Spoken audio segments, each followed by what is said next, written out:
Hey there folks, welcome to Spectrum Pulse. We talk about music, movies, art, and culture.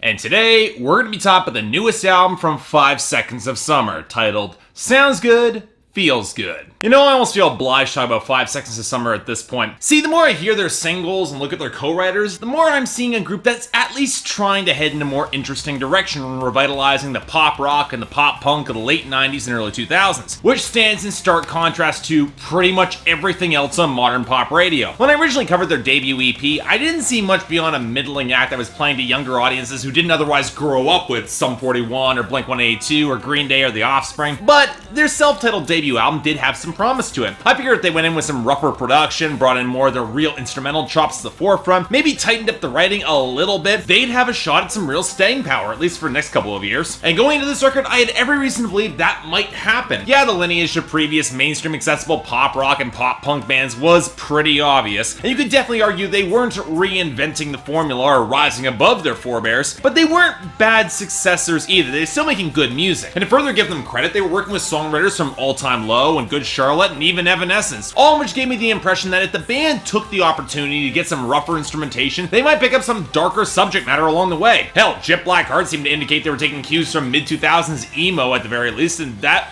wasn't terrible. In other words, I was hoping this would at least be an improvement from their debut, rock a little bit harder. So was I right? Well, here's the thing. Sounds Good, Feels Good by 5 Seconds of Summer feels like an album split between two distinctive ideas, which the band actually acknowledges on the final song. I got one foot in the golden life, one foot in the gutter. Because I had the feeling that 5 Seconds of Summer, they want to play and write rougher, edgier, more personal songs, more in line with the 90s material that they idolize, which, believe it or not, I think they might actually be able to pull it off. But on the other hand, they love prominent choruses overloaded with power chords and vocal layering and super clean production full of orchestral elements, still tied back to the prefabricated pseudo boy band image they used to epitomize, especially in the songwriting. And they mostly pull this sound off too, but the problem is that most of this album is stuck in the middle between them, full of half measures and compromises that don't rise to the level of their idols, and yet don't clearly define their own brighter lane as well. I'm not saying this album is bad. In fact, it's another case that I was surprised how much I enjoyed most of it, but I definitely think it could have been a lot stronger. It's good, but not great. So let's start with the area where the improvements are most visible,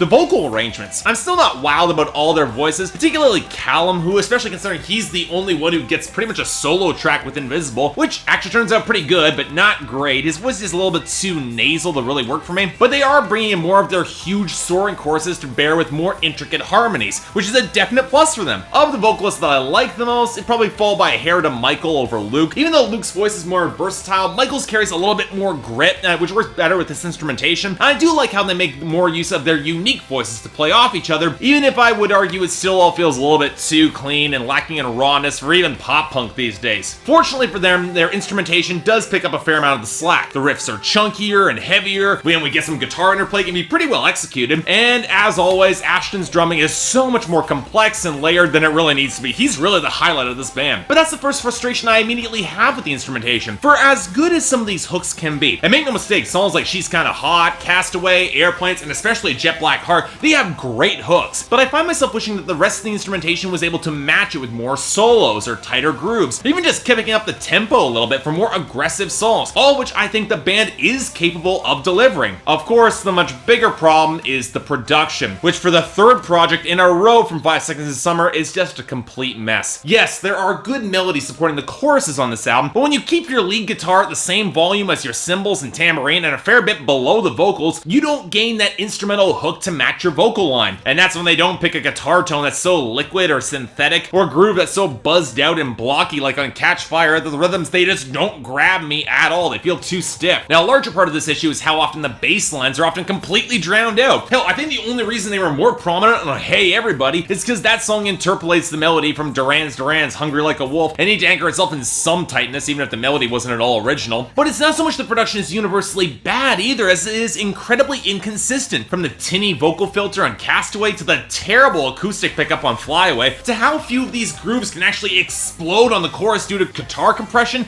and taking away the edge that this group desperately needs. So why Jet Black Heart is easily the best strong instrumentally on this album. The chorus melody can actually explode and doesn't feel like a pale facsimile what I could get from listening to Boys Like Girls or Weezer or Green Day or Sum 41. But that's assuming that 5 Seconds of Summer they want to get heavier. And throughout the back half of the sound with the addition of superfluous string sections and more liquid and electronic guitar tones, including 2 interludes that don't really go anywhere, I remind a lot more of an off-brand Angels and Airways that keeps pushing for that airy swell and that climax and doesn't really stick the landing because the crescendos just aren't there in the way they need to be. Now, part of this is the lyrics as well. And you know, I'll give these guys credit. They're taking more of a role in writing, and they're playing up their earnestness to their advantage as they grow up, and they don't have as many aggressively bad lines as their debut did. As such, we get a fair few songs trying to empathize with that younger generation with big dreams and no money to achieve those dreams, to break out of the system that might brand them as underachievers unfairly. Is it cliche? Yeah, sure, but it's populist at least. Even one of the few times I get a feel for any sort of stakes is on Invisible, where Callum laments giving up his football scholarship to be with the band, and how he's never really dealt with his underlying issues and dealing with that choice. What those issues are, we don't know, which takes us to the first big issue with the writing. It can feel maddeningly vague and broad, the story's lacking a lot of detail and the poetry lacking color. Another reason why Jet Blackheart stands out for me. Sure, it's borderline emo in the writing, but it's got lyrical personality at least. But that song's also indicative of the second major theme underscoring this album: Heartbreak. If their self-titled debut saw them finding love, Sounds Good, Feels Good paradoxically has them losing it, looking to cling as long as they can or try to get some form of permanence before it all ends on them. But these songs stumble in 2 key areas. For one, they never really come to any acceptance or deeper melancholy that the relationships are indeed over, and that's not going to change. It's all yearning and longing, and not only does it undercut some of the maturity, but it weakens the overarching drama if there's no sense of any stakes. More importantly, it shows them trying to change these girls' minds, or telling the girls just to lie to them so just one more night. And if this record was willing to show any sort of self-awareness in any of these choices, or beyond Castaway actually show that heartbreak, we could have a real gut punch moment, but instead come across as a little bit clingy and a little manipulative and lacking in greater weight. I will say the writing is more consistent from their debut album, but it never really takes that deeper step to cut deeper, stuck in the safety blanket of buoyant self-delusion that everything they can do comes out in the end, even when it stops making any sort of sense. But then again,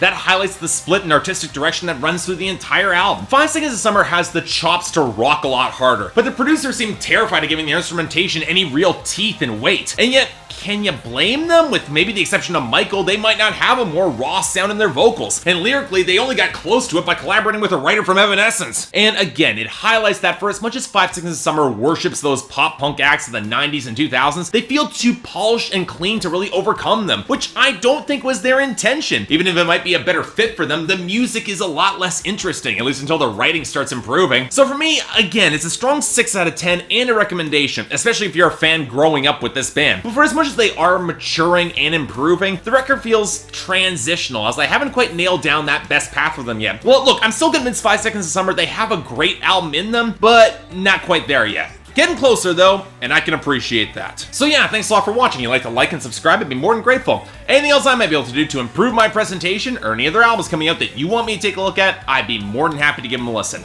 And just so you all know, on October 24th, I've got my first novel coming out, going to be coming out on Creative Space and Amazon, titled To Kill a Dragon. Published under Morning Rain Publishing. I'm really excited. If you guys would buy it, drop a few reviews, that'd be even better. I would incredibly appreciate it. Yeah, I know it's not music related, it's a fantasy fiction novel, but you'll be surprised how much of the writing tone carries over. But until then, I'm Mark, you're watching Spectrum Pulse, and I'll see you next time.